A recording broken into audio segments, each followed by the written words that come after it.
मोहम्मदाधिकारम नाशम विधायम तदोदयते विवेका।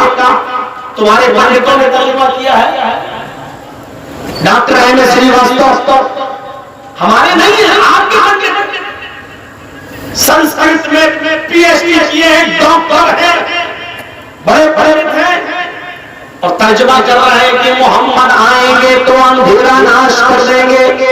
मोहम्मदाधिकारम नाशम, मोहम्मद के आने के बाद अंधेरा मिट जाएगा, अंधेरे का नाश हो जाएगा, अंधेरा खत्म हो जाएगा। आप हमें नफरत कर रहे हैं उससे। ये मोहम्मद नाम आया है आपके वेदों में,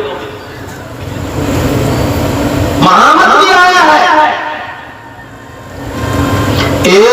तस्मिन्नन्तरे मरेक्षे आचार्य समन्विता महामतिति खयाता, महामतिति खयाता शिष्य शाखा समन्विता। महामतिति खयाता, महामत की विश्व में ख्याति होगी, पूरे विश्व में मशहूर होंगे। इति खयाता, महामत उनका नाम होगा, पूरे विश्व में विख्यात होंगे, तो पूरी विश्व पूरी दुनिया जानेगी। चलिए मोहम्मद आपकी किताबों में आया, मोहम्मद भी बता दिया, मोहम्मद भी बता दिया, अहमद भी तुम्हारी किताबों में आया।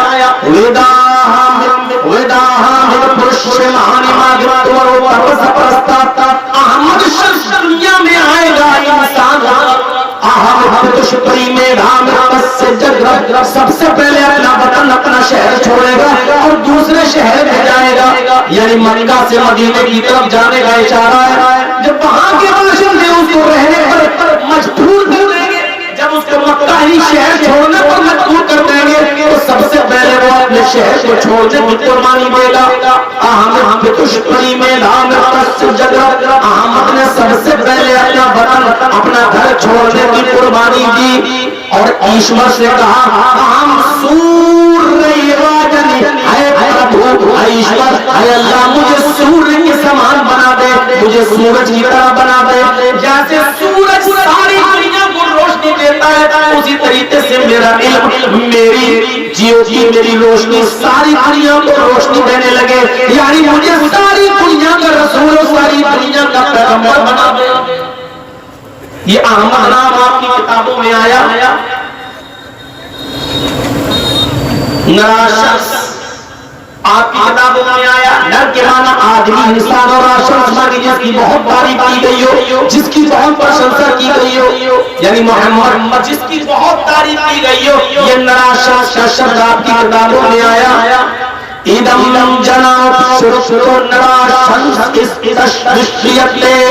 नराशस आएंगे, जिसकी बहुत प्रशंसा की जाएगी, यानी मोहम्मद आएंगे। उनका इतना नाम लिया जाएगा कि पूरे विश्व में उनसे ज्यादा किसी का नाम नहीं लिया जाएगा।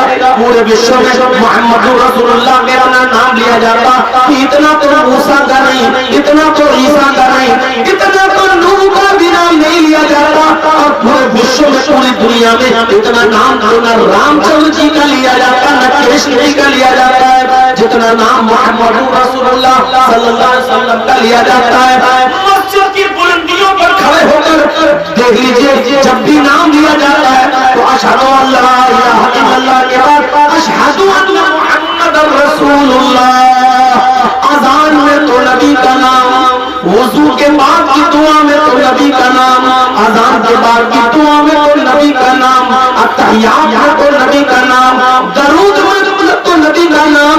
नबी का इतना नाम लिया जाता है कि इतना नाम किसी और का लिया ही नहीं जाता। पूरे विश्व में उनका इतना नाम लिया जाएगा कि उनसे ज्यादा किसी का नाम नहीं लिया जाएगा।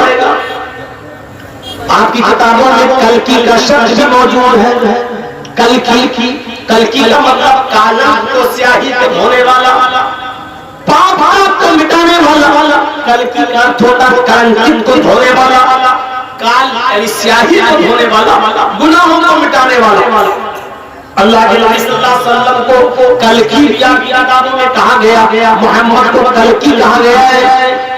तथा में सोत मंगलाचार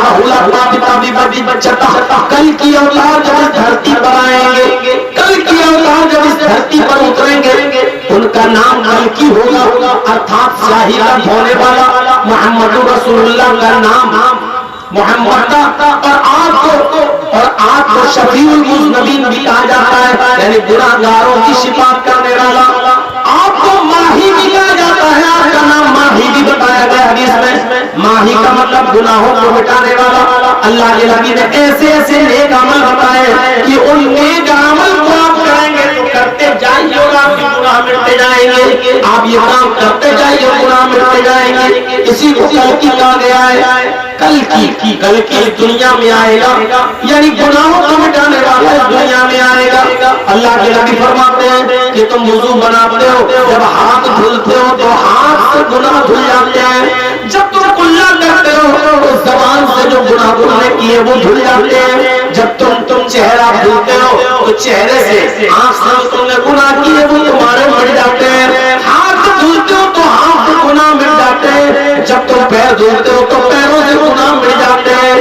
मेरे भाइयों, आपने गुनाह मिटाने के साफ़ और उसूल बताए कि ये काम करोगे तो तुम्हें ये गुनाह मिटेंगे।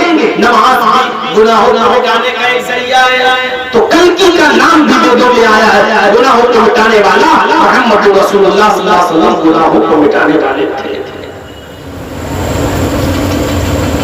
क्यों झगड़ा किया जा रहा है? जरूरत है इस तरीके के प्रोग्राम कराने की कि जिसमें ये बताया जाए कि धर्म कभी किसी को लड़ना और झगड़ना नहीं सिखाता है। जिस मजहब को तुम हमें मोहम्मद रसूलुल्लाह का मजहब से जोड़ और ताना मारते हो, कहते हो कि नया दीन, हम नए दीन को नहीं मानते। ये बहुत पुराना दीन है। जब बिगड़ गया और लोगों ने उसने बिगाड़ पैदा कर दिया, तो मोहम्मद रसूलुल्लाह सल्लल्लाहु अलैहि वसल्लम को उसकी असली शक्ल समझाने के लिए और बताने के लिए भेजा गया है कि आप वही दीन लोगों को दीजिए जो ओरिजिनल दीन था नूह का, जो ओरिजिनल दीन था इब्राहिम का, जो ओरिजिनल दीन दिया था मूसा ने, और जो ओरिजिनल दीन दिया था ईसा ने। क्या मूसा अलैहिस्सलाम ने यही दीन दिया था? मूसा अलैहिस्सलाम ने यही तो कहा था, गॉड इज ओनली वन, अल्लाह सिर्फ एक है। ईसा अलैहिस्सलाम ने भी तो यही कहा था, there is no god but god is only one without second. कोई खुदा नहीं है, सिर्फ खुदा एक है, दूसरे को शरीक नहीं किया जा सकता है। यही मोहम्मद रसूलुल्लाह सल्लल्लाहु अलैहि वसल्लम ने फरमाया, ला इलाहा इल्लल्लाह वहदहू ला शरीका लह। अल्लाह के अलावा कोई माबूद नहीं, वो अल्लाह अकेला माबूद है।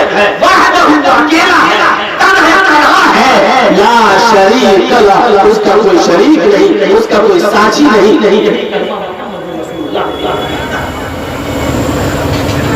ये तो हो गया ला इलाहा इल्लल्लाह मुहम्मद रसूलुल्लाह। ये दोनों से अगर नफरत है, जो दोनों चीजें तुम्हारी किताबों में मौजूद। अब नफरत, हम सड़कों पर नमाज नहीं पढ़ने देंगे।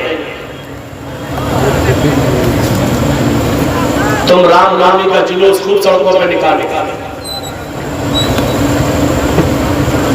तुम्हारे कांवड़िए खूब निकलेंगे, तुम सड़कों पर खूब होली खेलोगे। लेकिन हमारी 15 और 20 मिनट की नमाज आप सड़कों पर नहीं होने। नमाज से इतनी नफरत क्यों? 15-20 मिनट में आपका क्या बिगड़ जाएगा? पहली बात तो हम इसके कायल नहीं है, नमाज सड़कों पर हो, ये हम इसको नहीं मानते। होना नहीं चाहिए, ठीक है। मस्जिद में एक जमात हो गई, लोग रह गए, बाद में दूसरी जमात कर रहे, ठीक है। मसला इसका नहीं है, मसला ये है कि सिर्फ एक धर्म पर रोक क्यों? मसला इस बात का है, हमारे सिखों को देख लो, दिल्ली के अंदर हर संडे के दिन कितना बड़ा लंगर लगाते हैं। रिक्शे वाला भी खाता है, कोई भी आए, और पूरा चांदनी चौक को जाम कर उसको रोक लगा दी जाती है और रास्ते बदल दिए जाते हैं, और वो सड़क पर सबको भंडारा खिलाते हैं। और आप लोग भी हर मंडल को जो भंडारा सड़क पर खिलाते हो, कितना ट्रैफिक जाम होता है। मैं कहना ये चाहता हूं कि सिर्फ एक मजहब के साथ ये सुलूक क्यों?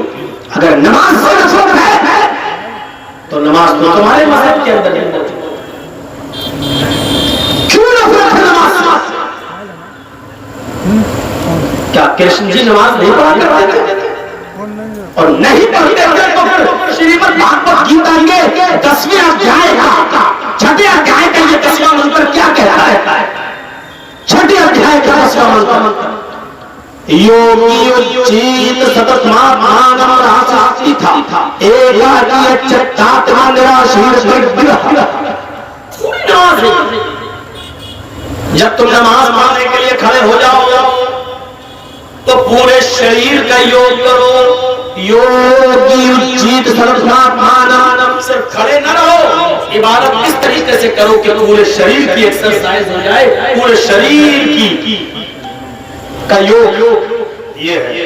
अल्लाह अकबर, खड़े हैं, अल्लाह अकबर, रुकू में कमर इतनी सीधी कर लीजिए बिल्कुल कि पानी का भरा हुआ प्याला या बर्तन आपकी पीठ पर रखा जाए तो गिरे नहीं। तो आज हमारी नमाजों का तो अल्लाह ही रहम करे, रुकू भी सही से हो नहीं पाता कि उनके फौरन सजदे में हो जाए, जबकि रुकू ऐसा हो कि पीठ बिल्कुल ऐसी हो जाए कि अगर पानी का भरा हुआ बर्तन रखा जाए तो गिरे नहीं।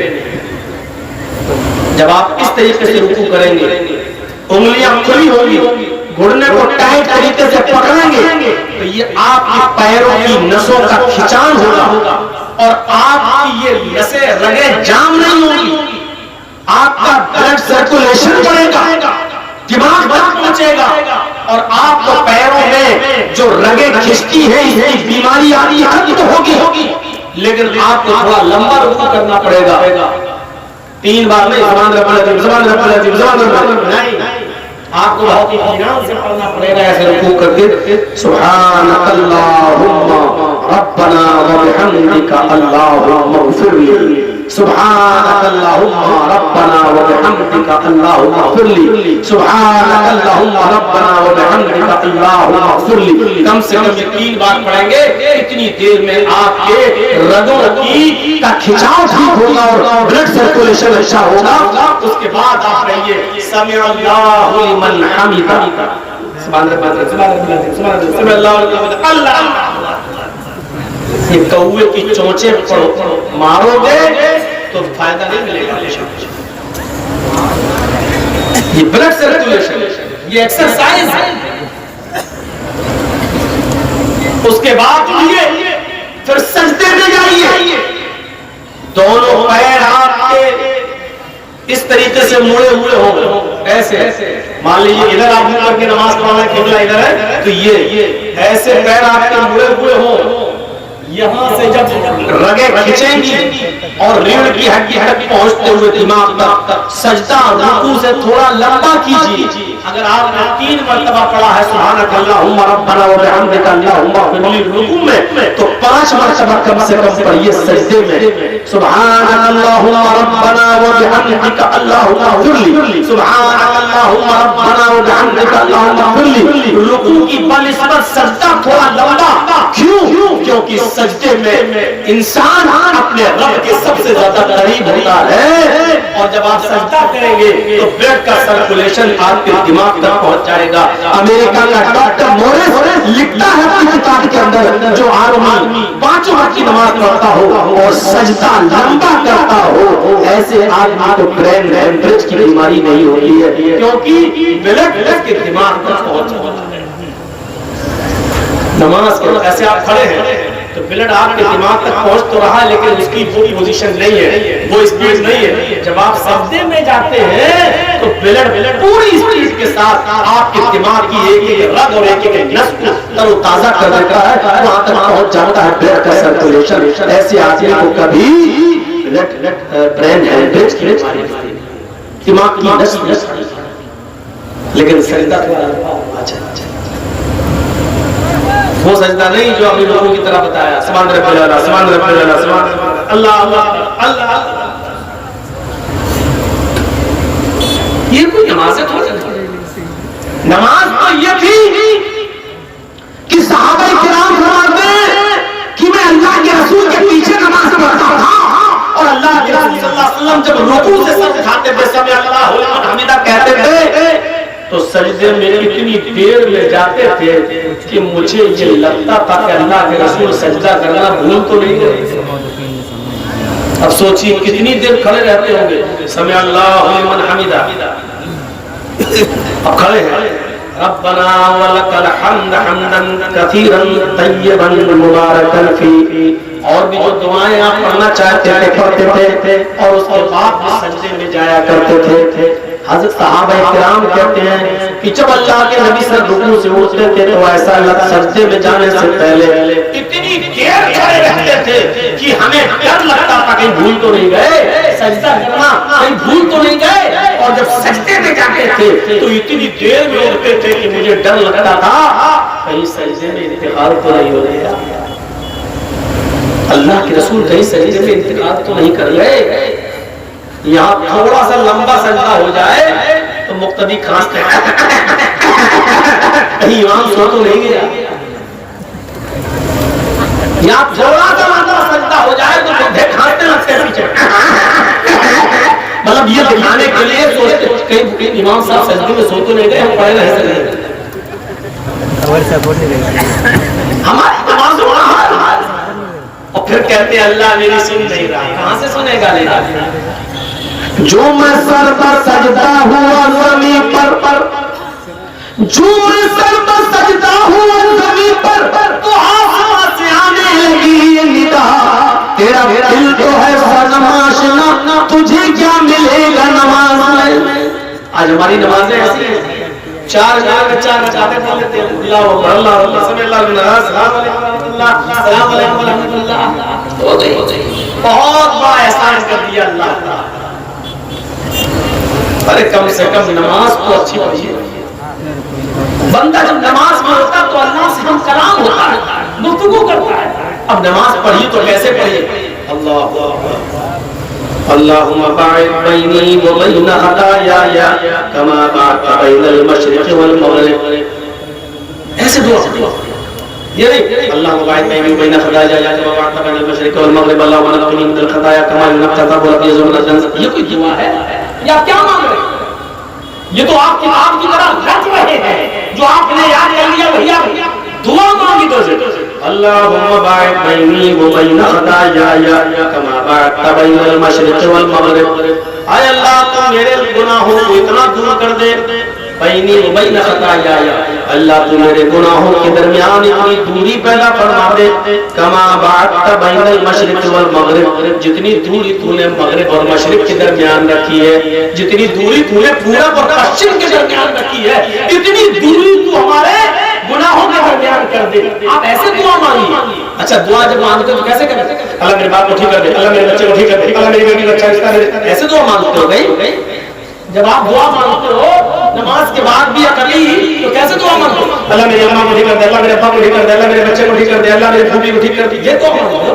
ऐसी तो कहते ना आय अल्लाह तू मुझे हिदायत दे, आय अल्लाह तू मुझे कब्र के अज़ाब से महफूज फरमा दे, अल्लाह तू मेरे वालिद साहब की कब्र को नूर से भर दे, अल्लाह तू मेरे माँ बाप की मग़फ़िरत फरमा। आप ऐसी भी दुआ मांगते हो तो नमाज में आप एक साथ कैसे पढ़ते हो? इहदिना सिरातल मुस्तक़ीम सिरातल लज़ीना अनअमता अलैहिम, ऐसे पढ़े नमाज में नियम मानी अरे भाई तुम दुआ मांग रहे हो, दुआ मांग रहे हो, ये कोई दुआ है? इहदिना सिरातल मुस्तक़ीम, आय अल्लाह तू हमको सीधे रास्ते पर चला, सिरातल लज़ीना अनअमता अलैहिम, आय अल्लाह मुझे उन लोगों के रास्ते पे चला जिनके ऊपर तूने इनाम नाज़िल किया है, गैरिल मग़ज़ूबि अलैहिम वलद्दाल्लीन, अल्लाह मुझे उन लोगों के रास्ते पे मत चला जिनके ऊपर तेरा गज़ब और गज़ब और गुस्सा नाज़िल हुआ। ऐसे दुआ मांगी जाती है। अकेले भी पढ़ रहे हो तो ऐसे ही पढ़िए, इहदिना सिरातल मुस्तक़ीम सिरातल लज़ीना अनअमता अलैहिम गैरिल मग़ज़ूबि अलैहिम वलद्दाल्लीन। कैसे कैसे अकेले भी पढ़ रहे हो। और रुकू में जाइए सुभान रब्बियल अज़ीम नहीं, ये तो सबसे छोटी सी दुआ है और जो जिसको याद ना हो तो ये दुआ पढ़ ले, लेकिन रुकू में भी मांगी अल्लाह से। और रुकू की सबसे अफजल दुआ कौन सी है? रुकू और सजदे दोनों में पढ़ी जाती है। सुब्हानक अल्लाहुम्मा रब्बना व बिहम्दिका अल्लाहुम्मा इग़फिरली, सुब्हानक अल्लाहुम्मा अल्लाह तेरी जात पाक है, व बिहम्दिका तेरी तारीफ के साथ, सुब्हानक अल्लाहुम्मा रब्बना हमारे व बिहम्दिका अल्लाहुम्मा इग़फिरली, तू मेरी मग़फ़िरत फरमा, अल्लाह तू मुझे बख्श दे। ऐसे दे ये कोई दुआ है? सुभानकल्लाह रब्बना व बिहम्दिका अल्लाहुम्मा फ़िरली, सुभानकल्लाह रब्बना व बिहम्दिका अल्लाहुम्मा फ़िरली, सुभानकल्लाह रब्बना व बिहम्दिका अल्लाहुम्मा फ़िरली। आप ऐसा दुआ मांग रहे हैं, ये दुआ मांगने का तरीका नहीं है। तेरी दावा करता है तो पा गए तेरी हम के साथ अल्लाह नहीं बख्शती, तो आप धमकी दे रहे हैं। ये अंदाज नहीं होना चाहिए, मांगने वाला अंदाज हो। अल्लाहुम्मा फ़िरली। कोई फकीर तुम्हारे दरवाजे पे आएगा नहीं, ए जल्दी अल्लाह के नाम पे, अल्लाह के नाम पे, अल्लाह आप तो आएंगे। वही मेरा बेटा बहुत बीमार है, उसको कैंसर की बीमारी हो चुकी है, भाई साहब कुछ मदद कीजिए। साहब मेरे बच्चे की तरफ देखिए, अल्लाह ताला तुम्हें बहुत कुछ देगा, जब वो आजिज़ी के साथ मांगेगा तो आपका दिल पसीजेगा और आप देंगे। अल्लाह रब्बुल आलमीन को अच्छा लगता है जब कोई बंदा उससे मांगता है, जब कोई बंदा उसको पुकारता है। जजी साहब मस्जिद में जा रहे हैं, नमाज पढ़ लिए, दुआ मांग रहे हैं। अल्लाह को मालूम है कि जजीस क्या मांगेगा, अल्लाह को तो जानता ही है, वो तो आलिम है, उसको तो मालूम ही है कि मैं क्या मांगने जा रहा हूँ, लेकिन इसके बावजूद वो कहता मांगो। क्यों? जब मेरा बंदा मुझसे मांगता है तो मुझे अच्छा लगता है, गोया कि वो अपने आप को मेरा गुलाम और मुझे अपना मालिक मान रहा है। यकीनन वो अपने आप को फकीर और मुझे अपना मालिक, मुझे अपना दाता मान रहा है। तो मेरे भाइयों, बच्चा जब रोता है तो माँ की पिस्तान जोश भरती है, और बच्चा जब तक खेलता रहता है तो माँ भी दूध नहीं पिलाती है। जब बच्चा रोता है तो माँ उठाती है और उसको सीने से लगा कर दूध पिलाती है, जबकि माँ को मालूम है 8 घंटे हो गए बच्चा खेल रहा है, अब भूखा होगा, लेकिन माँ फिर भी दूध नहीं पिलाती। जब तक बच्चा रोता नहीं है माँ पिस्तान से नहीं लगाती। अल्लाह कहता है मुझे तो मालूम नहीं है कि तू क्या मांगेगा, लेकिन ऐ मेरे बंदे तू मांगता है तो मुझे अच्छा लगता है, तू मुझसे मांग। मेरे भाइयों गौर करो, अल्लाह को मालूम नहीं है क्या मांगने जा रहे हो, लेकिन फिर भी कहता मांगो। और अगर कोई आदमी मांगना छोड़ दे, अल्लाह को पुकारना छोड़ दे, तो अल्लाह कहता है यस्तब्दिल कौमन गैरा कौमिन। अगर तुमने अल्लाह से मांगना छोड़ दिया, अल्लाह को पुकारना छोड़ दिया, अल्लाह को बुलाना छोड़ दिया, अल्लाह से अपनी हाजतें और जरूरतें मांगना छोड़ दी, तो अल्लाह तुम्हें बर्बाद कर देगा, अल्लाह तुम्हें इस दुनिया से मिटा देगा, और फिर तुम्हारी जगह ऐसी कौम को लाएगा, ऐसे लोगों को पैदा करेगा जो दुनिया में आएंगे और फिर वो अपने रब से तौबा करेंगे, इस्तिग़फ़ार करेंगे, अपने रब को पुकारेंगे, अपने रब से मांगेंगे। अल्लाह को अच्छा लगता है कि मांगा जाए। मुसलमानों, जब तुम अत्तहियात में बैठ जाओ तो बड़े इत्मीनान से बैठा करो। अत्तहियात में जब बैठो तो बड़े इत्मीनान से बैठा करो, और अत्तहियात में एक जुमला बड़े आराम से पढ़ा करो। अत्तहियातु लिल्लाहि वस्सलावातु वत्तय्यिबात, वैसे नहीं, अत्तहियातु लिल्लाहि वस्सलावातु वत्तय्यिबात, अस्सलामु अलैकुम अय्युहा नबी व रहमतुल्लाहि व बरकातुहू, अस्सलामु अलैना व अला इबादिल्लाहि सालिहीन, अल्लाहुम्मा सल्लि अला मुहम्मद अल्लाहुम्मा बारिक अलैहि। ऐसे नहीं, यही तो दुआ है, यही तो दुआ मांगोगे। अत्तहियातु लिल्लाहि वस्सलावातु वत्तय्यिबात पूरी पढ़ ली। अल्लाहुम्मा सल्लि अला मुहम्मद, अल्लाहुम्मा बारिक अला मुहम्मद, नाम से पढ़िए। अब दुआ मांग रहे हो तुम अपने ताल्लुक से अल्लाह से। अल्लाहुम्मा इन्नी ज़लमतु नफ्सी ज़ुल्मन कसीरा व ला यग़फ़िरु ज़ुनूबा इल्ला अंत फ़ग़फ़िर ली मग़फ़िरतम मिन इंदिका।